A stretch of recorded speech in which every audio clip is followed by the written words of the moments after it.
क्या आप इंटर के बाद साइंस स्ट्रीम में तलाश रहे हैं बेहतर विकल्प? साइंस स्ट्रीम वालों के लिए कौन कौन से है विकल्प? क्या मेडिकल इंजीनियरिंग के अलावा भी है ऑप्शन? किस कोर्स में है सबसे ज्यादा संभावनाएं?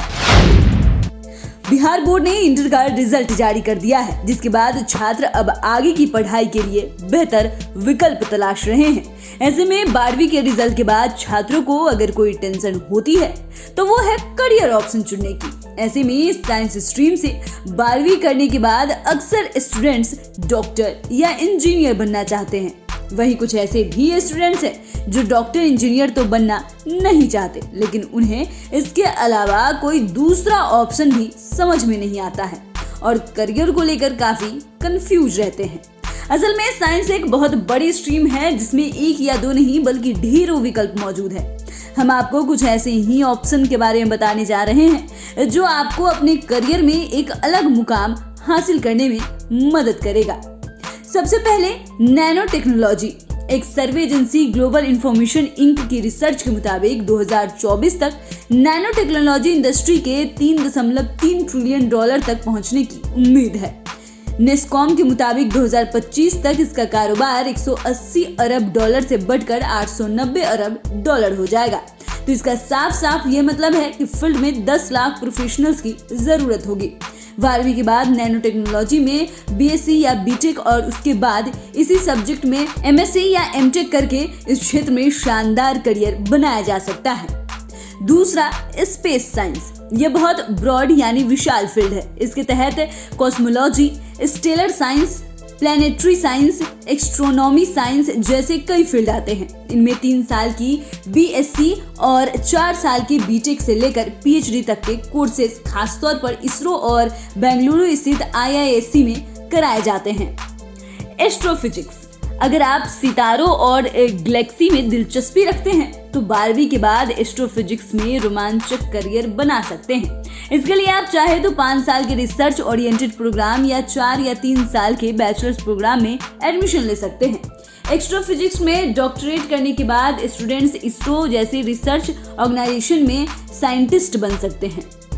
उसके बाद आता है एनवायरमेंटल साइंस। इस स्ट्रीम में पर्यावरण पर इंसानी गतिविधियों से होने वाले असर का प्रभाव का अध्ययन किया जाता है। इसके तहत ecology, disaster management, wild life management, pollution control जैसे विषय पढ़ाए जाते हैं। इन सभी सब्जेक्ट्स में एनजीओ और यूएनओ के प्रोजेक्ट्स बहुत तेजी से बढ़ रहे हैं। ऐसे में इस फील्ड में जॉब की अच्छी संभावना है। आगे है वाटर साइंस।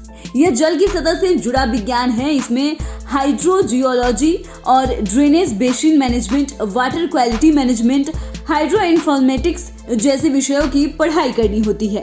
हिमस्खलन यानी पहाड़ों का गिरना और बाढ़ जैसी प्राकृतिक आपदाओं को देखते हुए इस फील्ड में रिसर्च की डिमांड बढ़ रही है। माइक्रोबायोलॉजी की फील्ड में एंट्री के लिए बीएससी इन लाइफ साइंस या बीएससी इन माइक्रोबायोलॉजी कोर्स कर सकते हैं। इसके बाद मास्टर डिग्री और पीएचडी का भी ऑप्शन है।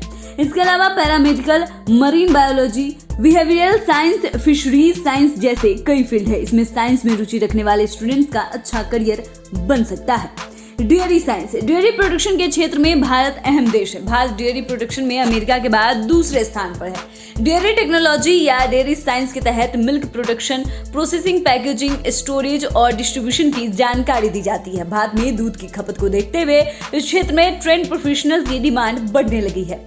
साइंस सब्जेक्ट से 12वीं करने के बाद स्टूडेंट्स ऑल इंडिया बेसिस पर एंट्रेंस एग्जाम पास करने के बाद 4 वर्षीय स्नातक डेयरी टेक्नोलॉजी के कोर्स में एडमिशन ले सकते हैं। कुछ इंस्टीट्यूट डेयरी टेक्नोलॉजी में 2 वर्षीय डिप्लोमा कोर्स की भी ऑफर करते हैं।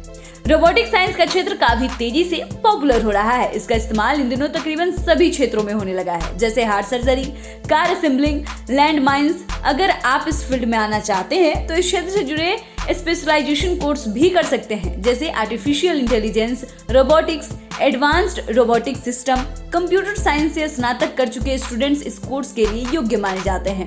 रोबोटिक में एमई की डिग्री हासिल कर चुके स्टूडेंट्स को इसरो जैसे प्रतिष्ठित संस्थान में रिसर्च वर्क करने की नौकरी मिल सकती है।